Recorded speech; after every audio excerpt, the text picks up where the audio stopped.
A paz do Senhor, crianças. Vamos para a nossa leitura de Mateus. Hoje será o capítulo 26. O plano para matar Jesus. Quando Jesus acabou de proferir estas palavras, disse aos seus discípulos: Vocês sabem que daqui a 2 dias será celebrado a Páscoa. O Filho do Homem será entregue para ser crucificado.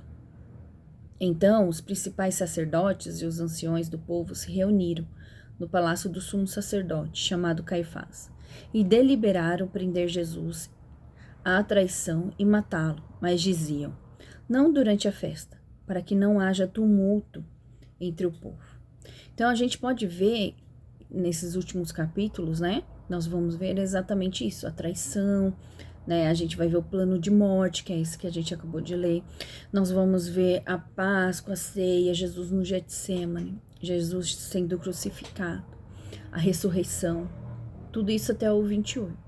É a 4ª vez que Jesus avisa a eles, mas agora ele dá um prazo, que em 2 dias, ele será crucificado. Isso seria na Páscoa, né? E olha como é as coisas, eles se reúnem, eles fazem esse acordo, né? E definem que vão matar Jesus, né? Que eles vão trair e vão matar Jesus. Mas a gente vê que eles falam na Páscoa não, né? A ideia deles era fazer depois. Os judeus têm 4 festas muito importantes. Eles têm muitas, na verdade, mas são 4 importantes, né? Que é a Páscoa, o Pentecostes ou das semanas, que muda, o tabernáculo ou das tendas, né? Que eles falam. Mas a da Páscoa, ela vem junto com a do pão sem fermento. Interessante, né?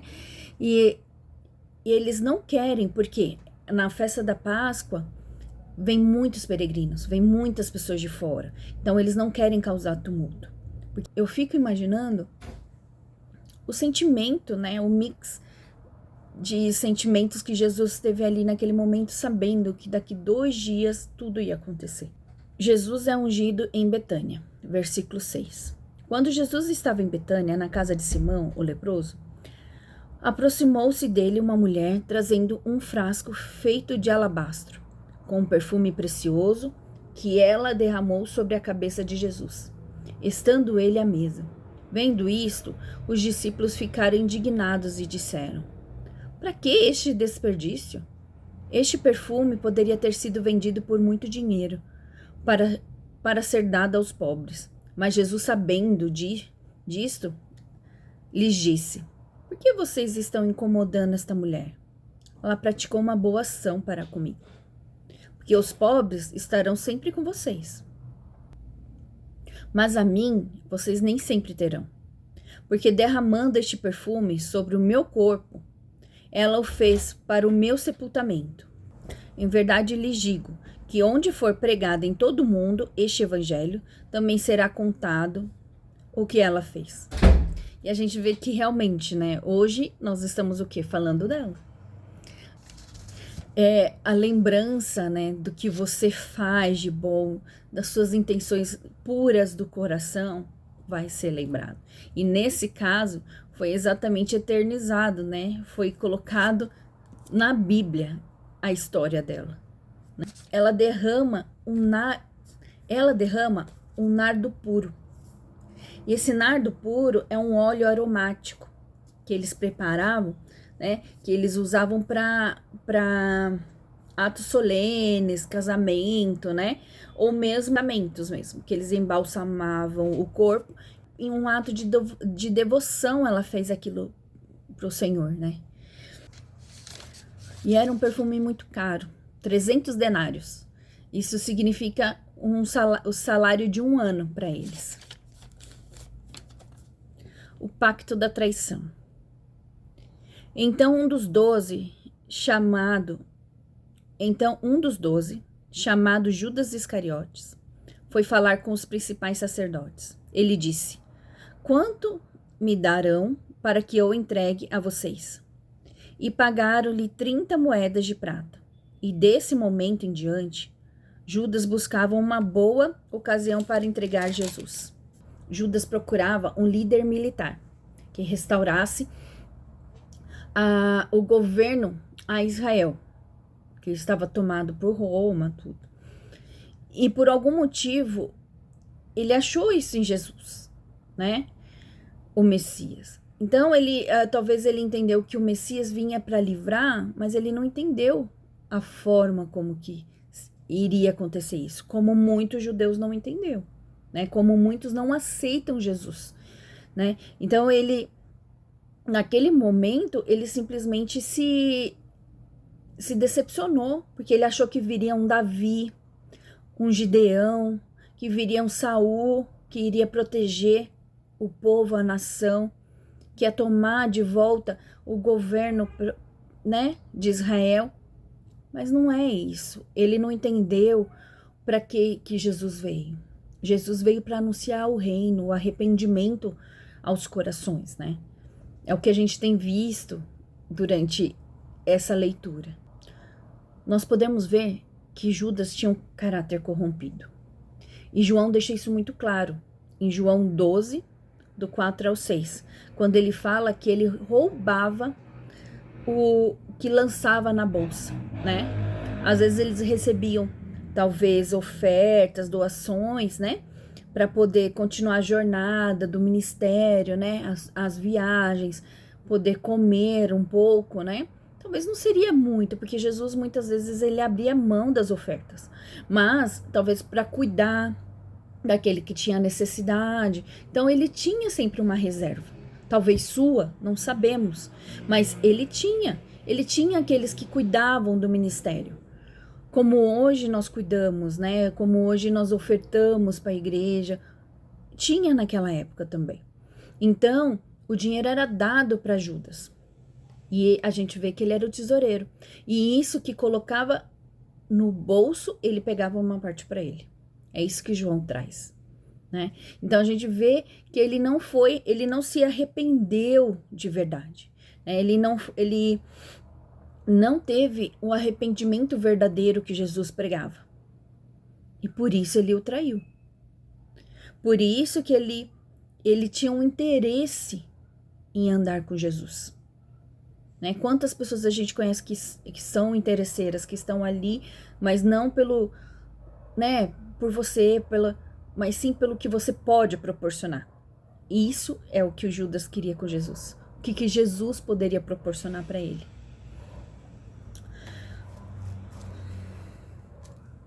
Os discípulos preparam a Páscoa. Versículo 17. No primeiro dia da festa dos pães sem fermento, os discípulos vieram a Jesus e lhe perguntaram: onde quer que façamos os preparativos para que o Senhor possa comer a Páscoa? E eles respondeu: vão até a cidade, procurem certo homem e digam: o mestre diz, o meu tempo está próximo, e em sua casa me celebrarei a Páscoa com os meus discípulos. E eles fizeram como Jesus havia ordenado e prepararam a Páscoa. Essa preparação da Páscoa, ela se antecede, né? Vem antes, primeiro, a festa dos pães sem fermento. Né? Ela começa no dia 15 do mês de março e vai se estendendo, né? Porque ela dura 7 dias. E tinha mais o tempo da Páscoa, da comemoração da Páscoa. Então, começava no dia 15, terminava no dia 21. E Jesus indica que eles perguntam isso 2 dias antes, né, do término. Então, devia ser em torno do dia 19, por aí. Que aí eles perguntam para Jesus, né, sobre os preparativos da festa. Porque essa festa dos pães sem fermento significa o quê? O povo saindo do Egito, eles não tiveram tempo da preparação real do pão, de colocar fermento, aquele tempo de descanso para passar. Não, eles saíram com tanta pressa que os pães saíram sem fermento, sem levedar, né? Sem aquele tempo de crescer. Então, daquela mesma forma foi o que eles puderam usar durante todo o processo, porque eles não tinham fermento ali. Então, sempre antecede a Páscoa. E a Páscoa significa o que a gente falou? A saída deles do Egito, né? Então, você vê que uma coisa leva a outra. E durante a festa também da Páscoa, eles não utilizam pão com fermento. E quem era esse homem que cedeu a casa? Ninguém sabe ao certo. Ninguém sabe se Jesus alugou, né, preparou, conversou com ele antes porque Jesus era perseguido, então talvez ele tinha que preparar alguma coisa para que ninguém soubesse, ou se realmente foi um milagre, como o milagre do jumentinho, que Jesus pediu para que os seus discípulos fossem, pegassem o jumentinho e o trouxessem, né, com a jumenta, e ele entrou por Jerusalém. Então nós não sabemos se é mais um milagre, né? Não tem nada que fale sobre isso, mas a gente vê o cuidado de Deus para tudo. Deus prepara o lugar, Deus prepara tudo. Então as coisas do Senhor não é de qualquer jeito, tudo tem que ser preparado. Não pode, Deus é organizado. Deus fez o princípio, Deus fez o mundo, né? A terra onde nós vivemos de forma organizada. Primeiro ele haja luz. Depois ele foi trazendo os elementos que hoje nós vemos assim com tanta beleza, porque ele foi organizado. E assim Jesus é. Jesus prepara, vocês podem ver que tudo tem um preparo. Nada é de qualquer forma. A Páscoa, ela não tem nada a ver com coelhinho, crianças. Ela tem a ver com a saída do povo do Egito. Então, a gente vê Deus livrando eles da escravidão. É uma história mais rica do que um coelho. O traidor é indicado. Versículo 20. Ao cair da tarde, Jesus pôs-se à mesa com os 12 discípulos. E enquanto comia, Jesus disse: em verdade lhes digo que um de vocês vai me trair. E eles, entristecidos, começaram a perguntar-lhe: por acaso seria eu, Senhor? Olha como realmente o ser humano, a gente não se conhece, a gente não sabe do que é capaz de fazer. Às vezes a gente fala: não, imagina, eu nunca. Amanhã você está fazendo. Então por isso que é importante a gente ter o Espírito Santo, ter Jesus na nossa vida, para que a gente tenha esse domínio próprio mesmo, né? Para que a gente tenha paz, mansidão. Versículo 23. Jesus respondeu: o que comigo põe a mão no prato, esse vai me trair. O Filho do Homem vai, como está escrito a seu respeito. Mas ai daquele por quem o Filho do Homem está sendo traído. Melhor seria para ele se nunca tivesse nascido. Então Judas, que o traía, perguntou: por acaso sou eu, mestre? Jesus respondeu: você acabou de dizer isso. A gente pode ver o quanto ele não tinha caráter, ele era realmente uma pessoa muito má, né? Ele era perverso, porque ele tem coragem de perguntar para o Senhor: sou eu? Sabendo que era ele. Ele era cínico, né? Então você vê que Jesus ainda fala: você acabou de dizer isso. Só que eles, ao mesmo tempo, parece que os discípulos estão com os olhos fechados, né? Vendados naquele momento. Porque eles estão tão preocupados se era eles que iam trair Jesus, que eles não ouvem. Eles não vê Judas colocando. Porque era normal, eles sentavam na mesa em forma de U, né? Que a gente já falou sobre isso. Era em forma de U. O mestre ou o anfitrião, no caso Jesus, ficava no centro e os outros ficavam ao redor. Era uma mesa baixa, que não dava assim para sentar a cadeira. Você tinha que sentar no chão ou deitar no chão. Os seus pés ficavam para a parede e o seu corpo aqui em cima da mesa, né? Então, é onde que eles pegavam, aí eles ficavam meio que deitados aqui assim, né? Próximo da mesa e pegavam a comida já levando à boca. Mas, naquele momento, poderiam vários, mas não, ele coloca a mão junto com Jesus. E ele ainda tenha coragem de perguntar: sou eu, mestre? Talvez para não ficar diferente dos outros, né? Já que os outros tinham tanta dúvida, sendo que não foi eles. Mas infelizmente ele foi. Mas Jesus fala: mas ai daquele por quem o Filho do Homem está sendo traído. Melhor seria para ele nunca ter nascido.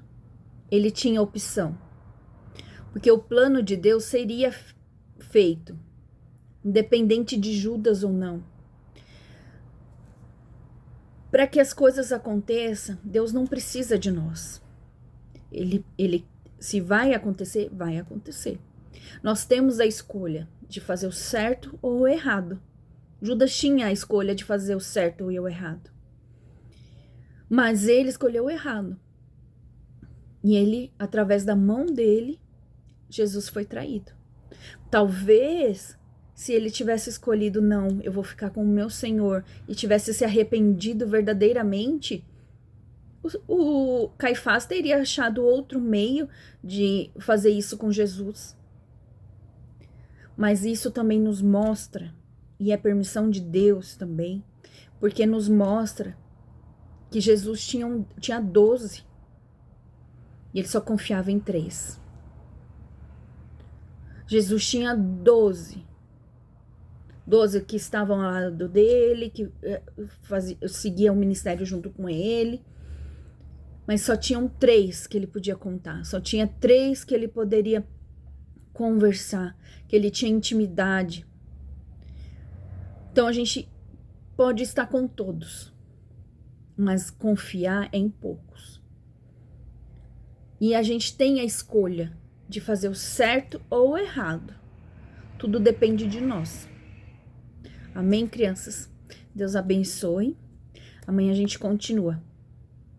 Amém?